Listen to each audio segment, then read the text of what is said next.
Hello everyone, my self हीना टक्कर और आज हम बात करेंगे आईपीओ के बारे में। जो हमारा आईपीओ आज खुला है स्टालियन इंडिया, उसमें हमारे को आईपीओ लगाना चाहिए इस कंपनी में या नहीं लगाना चाहिए। और बहुत सारी चीजें हमें पता होनी चाहिए कि कंपनी के प्रोस्पेक्टस में क्या क्या चीजें गिवन है, कितना इसका लिस्टिंग गेन होगा, कितना ओवर सब्सक्राइब होगा, और कंपनी किस में डील करती है, ठीक है, कितने इसके एसेट्स है, रेवेन्यू कितना है, ये सारी सारी इन्फॉर्मेशन प्रोस्पेक्टस में ऑलरेडी गिवन है, जो मैं आपसे शॉर्ट के अंदर आपको समझा दूंगी और एट द एंड आपको पता चल जाएगा कि आईपीओ लगाना चाहिए या नहीं लगाना चाहिए। ठीक है, क्योंकि बहुत सारे लोगों के पास टाइम नहीं होता स्टिल वो प्रोस्पेक्टस को रीड आउट करें, बट कम वीडियो मतलब शॉर्ट वीडियो के अंदर अगर आपको इन्फॉर्मेशन मिल रही है तो ज्यादा बेहतर होगा। ठीक है, so Stallion India IPO is a book build issue of rupees 199.545 crore, right. तो सबसे इम्पोर्टेंट बात, ठीक है, हमें काफी सारी चीजें यार जाननी होती है, लेकिन मेन जो बात है वो ये है कि ये ओपन कब हुआ है। तो आज ही से ही ओपन हुआ है, 16 जनवरी 2025 को। क्लोज कब होगा? तो ये 20 जनवरी को, मंडे को ये क्लोज हो जाएगा। ठीक है, अगर आपको लगाना होगा एट द एंड, तो आप मतलब आईपीओ जो है वो 20 जनवरी से पहले पहले लगाएंगे। ठीक है, तो एट द एंड आप वीडियो के एंड तक बने रहें, आपको एक्चुअल में पता चल जाएगा कि आपको लगाना है या नहीं लगाना। ठीक है, क्योंकि वो तो हम कंपनी की आपके साथ साथ जो स्टडी है, वो प्रोस्पेक्टस है, वो रीड करेंगे और डिस्कस करेंगे कि आपको लगाना चाहिए नहीं लगाना चाहिए।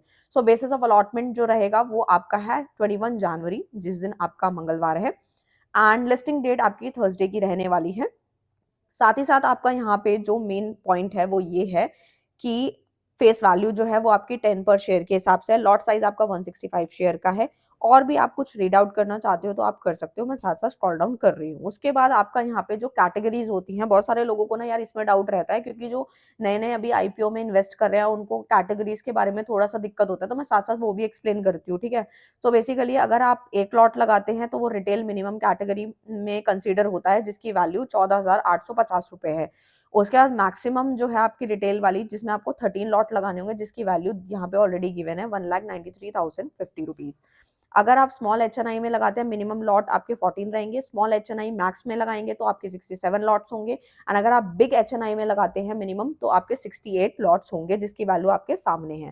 ठीक है, लॉट साइज आप कैलकुलेटर आपके सामने है। ठीक है, सो बेसिकली यहाँ पर share holding pre issue price भी दे रखा है और पोस्ट इशू भी दे रखा है। ठीक है, तो अभी हम धीरे धीरे रीड आउट कर रहे हैं सारी की सारी चीजें। और उसके बाद जो है बेसिकली हम यहाँ पे ये देख रहे हैं अबाउट स्टालियन इंडियन जो है फ्लोरा केमिकल लिमिटेड जो है वो कंपनी किस में डील करती है बेसिकली। ठीक है, तो देख लेते हैं। Incorporated in 2002, stallion Indian flora chemicals limited is engage in the business of selling refrigerant and industrial gases and related product. यानी कि हमें ये पता लग रहा है, इस कंपनी की जो इन्फॉर्मेशन हम पढ़ पा रहे हैं उससे हमें ये समझ में आ रहा है कि ये जो कंपनी है वो गैस से रिलेटेड कंपनी है। और जैसे कि हम देखते हैं हमारा जो एसी है, फ्रिज है, उसमें जो the company primary business include debulking, blending, processing, refrigerant and industrial gases and selling of pre filled cans and small cylinder containers. हमें ये तो पता लग रहा है कि कंपनी जो है वो गैस से रिलेटेड कंपनी है, और जो हमारा फ्रिज होता है या एसी होता है उसको अंदर कुछ गैसेस फिल की जाती है, जिसकी वजह से वो ठंडा करने का काम करता है। ठीक है, तो इनका यही काम है, गैसेस वगैरह का ही काम है। और उसके बाद प्री फिल्ड कैंस भी ये लोग सप्लाई करते हैं। ठीक है, स्मॉल सिलेंडर कंटेनर ये सब होता है।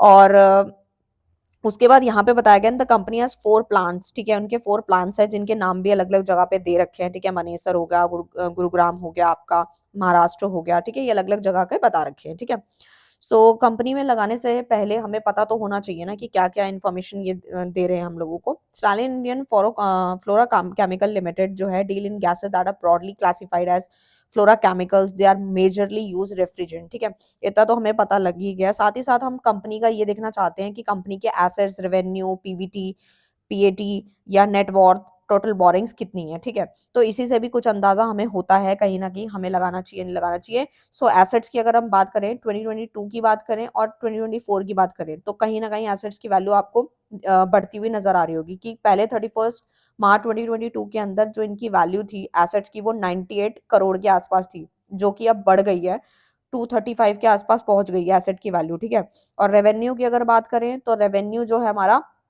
उतना नहीं बढ़ा जितना कि बढ़ना चाहिए था। ठीक है, और बिल्कुल लगभग आसपास ही है, लेकिन स्टिल ग्रोथ जो होनी चाहिए थी वो यहाँ पे नहीं है। ठीक है, यानी कि और पीएटी की बात करें, प्रॉफिट आफ्टर टैक्स की बात करें, तो वो भी हम देखें कि पहले के कंपैरिजन में देखें तो कम ही है। नेटवर्थ की अगर बात करें तो वो भी हम देख ही पा रहे हैं। ठीक है, नेटवर्थ पहले हमारा 60 करोड़ के आसपास था, तो अब 134 के आसपास पहुंच गया। टोटल बोरिंग्स की बात करें तो आप देख ही सकते हो कहाँ 1.97 करोड़ था, जो कि अब 81 तक पहुंच गया है। तो यानी बोरिंग्स बहुत ज्यादा बढ़ चुकी है, ठीक है।